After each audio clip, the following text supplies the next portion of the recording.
What's up guys, this is Jake and today I'm coming at you with a review of the Zhiyun Weebill S. Now you can see three things already laid out here. This has already been put together. First thing I'll note is that I had never used a gimbal before. I wasn't much of a videographer.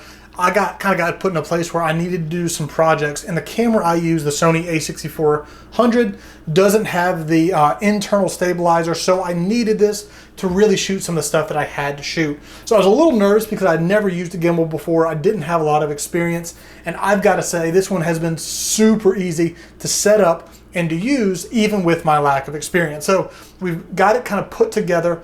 But I've got three things laid out here. I've got the handle, the setup guide. Again, I walked you through literally everything you're going to need to know, even if you're a newbie like I am, and the Weebill S itself that has now been put together.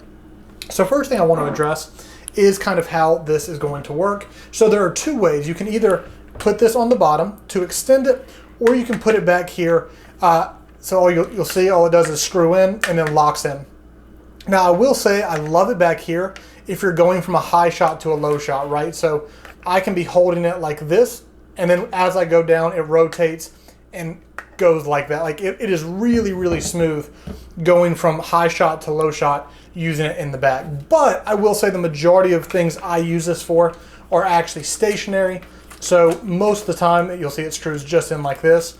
I actually have it here on the bottom, and I will keep it just like that. So when it comes to settings, I'm not going to go into all of these because you can look at the Amazon listing and see all those details. You see all you have to do is push the power button to turn it on. You've got your options right here. You've got this thumbstick you can use to control it, the record button, and everything you're going to need right there. I'll let you look at the Amazon listing. Again, I want to keep this short and pretty concise. I also want to pull out this guide. If you want to look at any of those details here, you're welcome to do that. You can see the quick start guide there. The batteries which come with it are here in the under section. You can see right there exactly how it moves, and we'll go over that in just a second. You can see the setup process. Just so you guys, and this is kind of what I was talking about here, going from kind of that high shot down into the low shot. And you can see right there the other functionality. So the other thing I really wanted to cover is right now I have everything locked. There are really three lock points on this. So the first one, got it backwards, is going to be right here. So if you unlock this, this will turn. So that way you'll get it rotating back and forth that way. The next one is right here.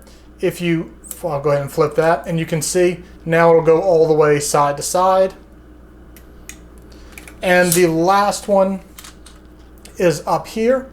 You flip that, and then this will rotate back and forth. So you have a lot of ability to really rotate that back this way.